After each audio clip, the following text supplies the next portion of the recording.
Continuing coverage now, hundreds of flights canceled, thousands delayed. Tonight, the busiest airports in America, including Detroit Metro Airport, are complying with an order from the FAA to reduce air traffic. The cuts are in response to a shortage of air traffic controllers who've been working without pay amid the longest federal government shutdown in U.S. history.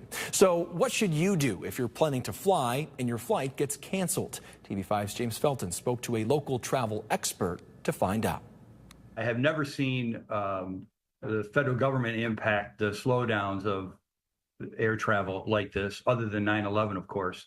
That's been the most extreme. John Schmidt, a former travel agent, has 45 years experience in the travel industry. As we've reported, right now 40 of the nation's busiest airports are seeing a reduction in flights as a result of the air traffic controller shortages. Some air traffic controllers are calling in sick or quitting altogether after getting a second paycheck of $0. They're not getting paid because of the federal government shutdown. Schmidt has some advice for travelers if they have to navigate around a canceled flight. Get the airline apps on their telephone.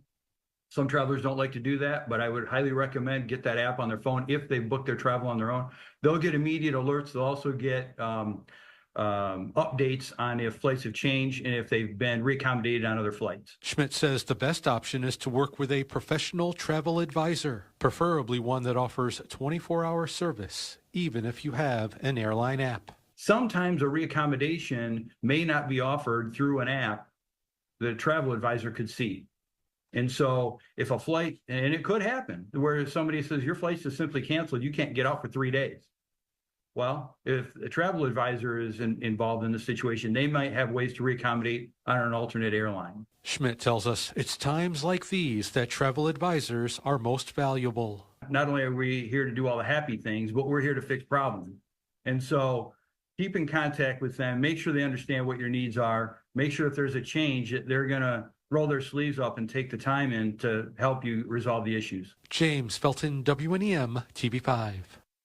Transportation Secretary Sean Duffy says currently airlines are required to cut their flights by 4%, with that number gradually scaling up until it reaches 10% next Friday.